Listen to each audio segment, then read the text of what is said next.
Video ini saya peruntukkan untuk memasuki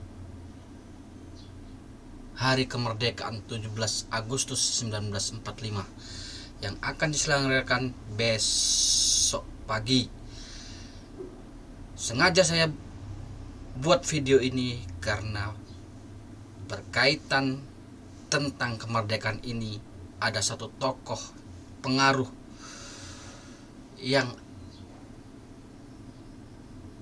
membuat Undang-Undang Dasar 45. Dialah Bapak Ki Bagus Hadikusumo. Jangan lewatkan biografi perjuangan di dalam buku 100 Tokoh Muhammadiyah.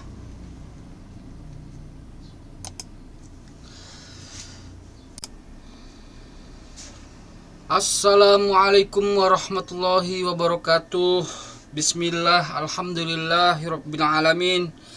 Wassalatu wassalamu ala Rasulillah wa ala alihi wa ashabihi wa man tabi'ahum bi ihsanin ila yaumiddin. Berjumpa kembali bersama saya channel Al Husain. Kali ini saya akan membacakan sebuah audiobook kembali, yaitu kisah tentang 100 tokoh Muhammadiyah yang menginspirasi. Memasuki tokoh ke berikutnya, yaitu Ki Bagus Hadikusumo. Bismillahirrahmanirrahim. Ki Bagus Hadikusumo.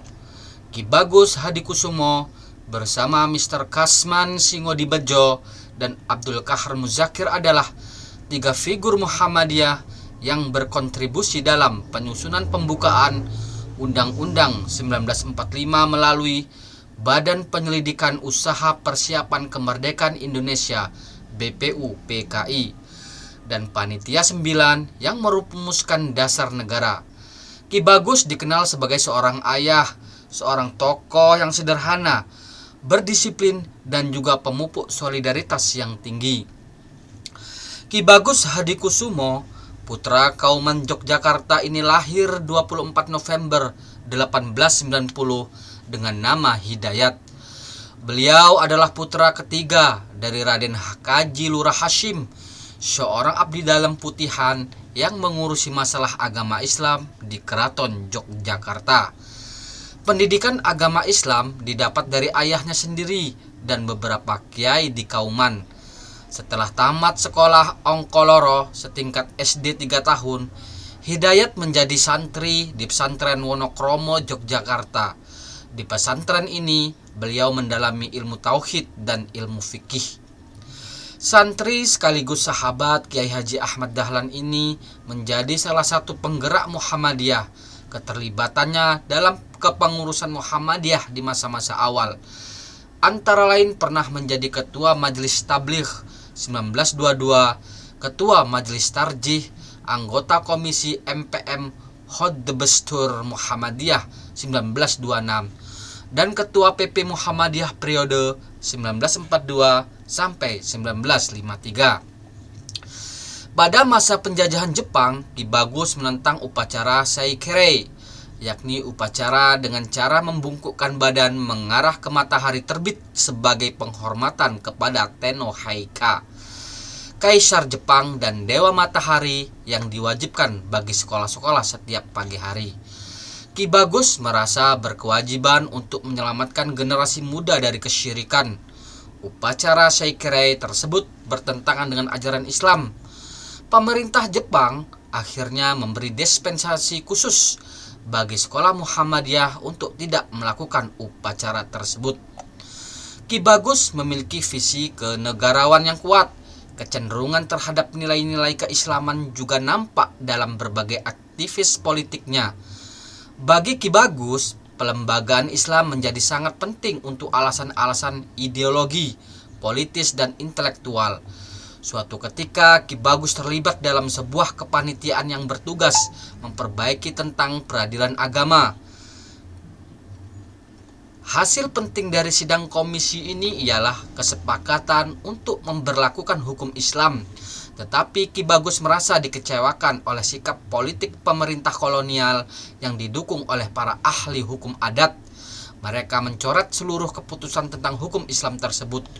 Putusan itu kemudian diganti dengan hukum adat melalui penetapan Ordonansi 1931. Rasa kecewa itu beliau ungkap kembali saat menyampaikan pidato di depan sidang BPUK PKI. Dalam dunia politik, beliau terlibat di Partai Islam Indonesia, Majelis Islam A'la Indonesia (MIAI), dan Masyumi. Aktivis politik itu mengantarkan beliau menjadi tokoh Muhammadiyah yang ikut berperan dalam penyusunan pembukaan Undang-Undang 1945. Sebagai anggota BPUPKI yang dibentuk pada tanggal 29 April 1945, beliau adalah seorang dari 15 anggota BPUPKI yang menuntut diterapkannya Islam sebagai dasar negara. Beliau memberikan andil besar dalam mewarnai pembukaan undang-undang tersebut, terutama dalam pemberian landasan tentang ketuhanan, kemanusiaan, keberadaban, dan keadilan sebagai dasar negara. Rumusan dasar negara Pancasila yang menjadi seperti sekarang ini tak lepas dari peran Ki Bagus.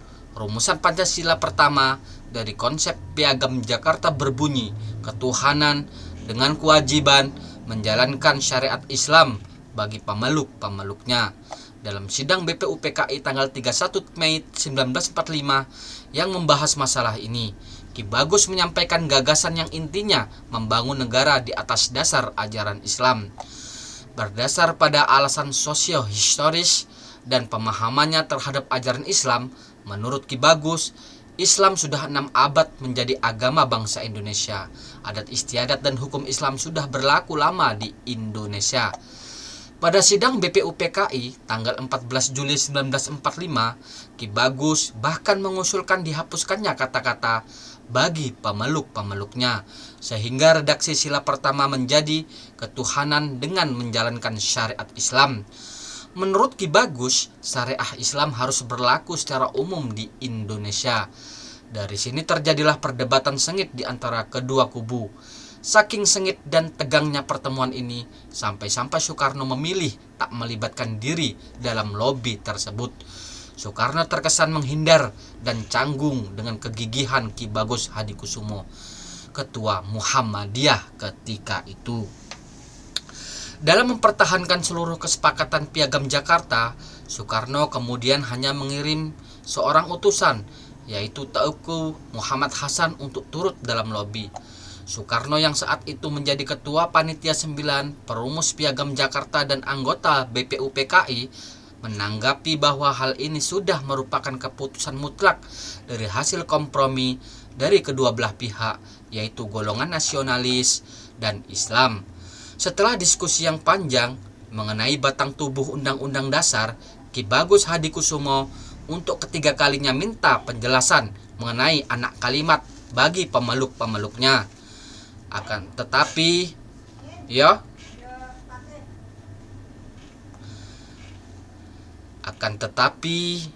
ideologi Muhammadiyah ini menginspirasi sejumlah tokoh Muhammadiyah lainnya. Hamka misalnya terinspirasi untuk merumuskan dua landasan idil Muhammadiyah, yaitu matan kepribadian Muhammadiyah dan matan keyakinan dan cita-cita hidup Muhammadiyah. Ki Bagus menikah dengan Siti Fatmah, putri Raden Kaji Suhud, pada usia 20 tahun, dikaruniai 6 anak. Salah satu putranya, Jarnawi Hadikusumo, juga menjadi tokoh Muhammadiyah, penulis, sastrawan, dan menjadi politisi, ketua Parmusi.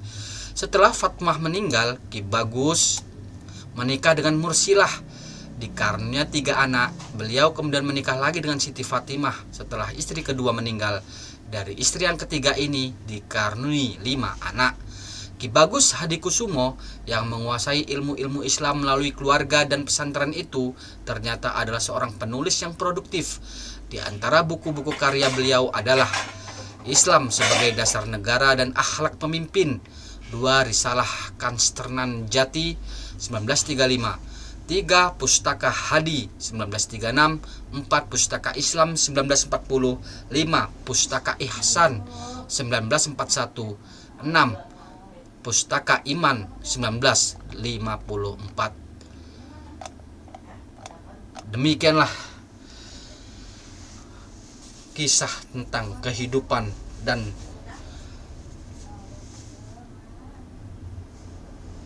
perjalanan perjuangan dari tokoh Muhammadiyah Ki Bagus Hadikusumo.